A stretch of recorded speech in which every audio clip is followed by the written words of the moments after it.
Centax Clutch video. Let's go ahead and check this thing out. Is that a 2.5? You got a 2.5 in there.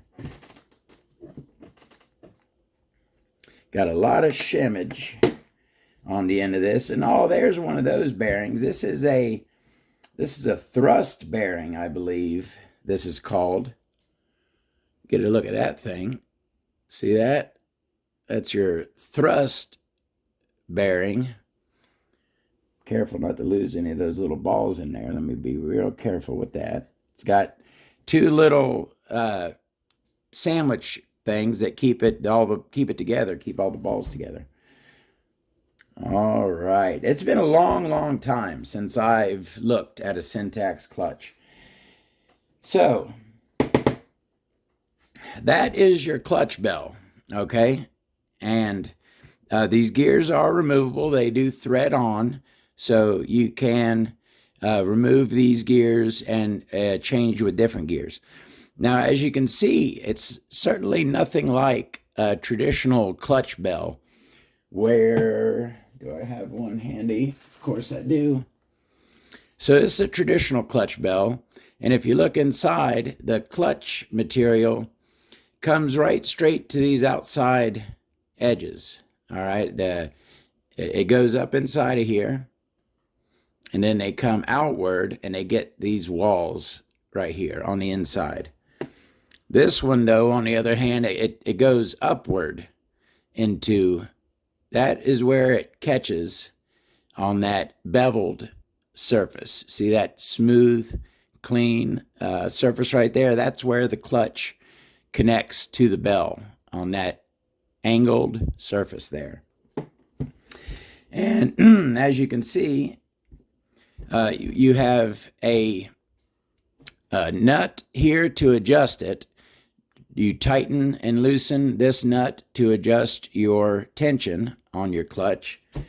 And does it require a special tool? I believe there are Centax clutch tools that grip it in these two little cutouts. See the two little cutouts right there? I think there's a tool that goes over, and so you can turn this and adjust it. So we took our adjustment screw off. Below that, you have a spring. And then there, oh, wow. Oh, it does go outward as well, right? So that, oh man, this is cool. Yeah, okay, yeah, it does go both.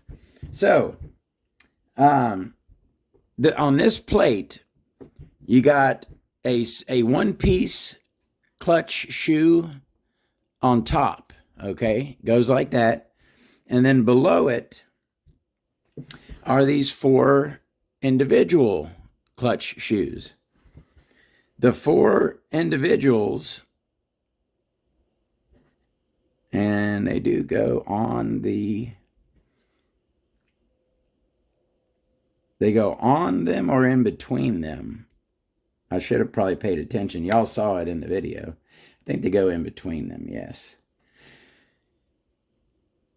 So these 4 individual shoes act on the flywheel. That's cool. The 4 individual shoes on the bottom, the centrifugal force pushes them against the flywheel. The flywheel actually has a clutch bell surface right in there. So the 4 individuals act upon the flywheel, okay? And then the single on top acts against the clutch bell. Very interesting. This was and still is on-road.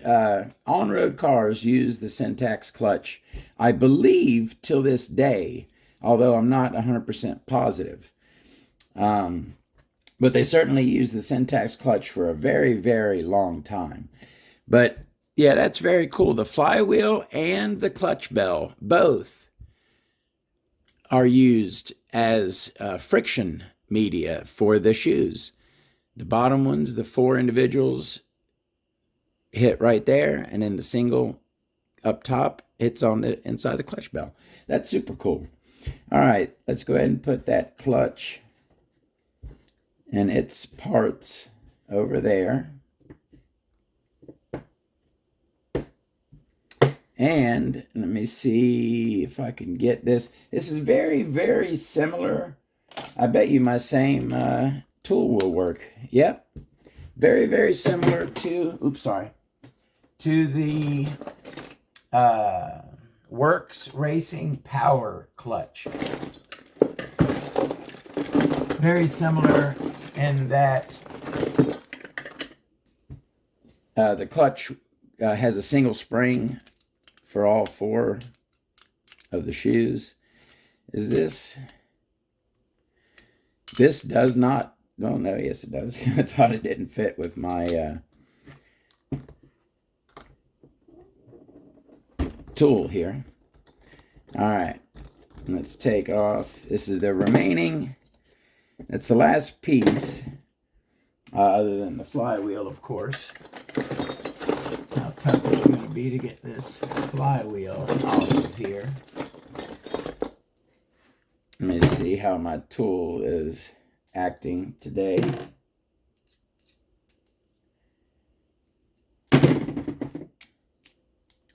Sometimes it works great, and sometimes it doesn't.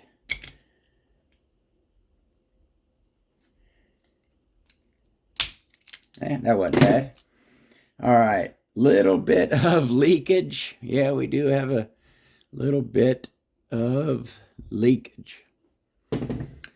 So there, my friends, is the, let me go ahead and, I'm sorry, let me do it one last time. Let me go ahead and just assemble this for you, see how this goes. So your flywheel goes on and your clutch nut holds your flywheel down, okay? So you're right there.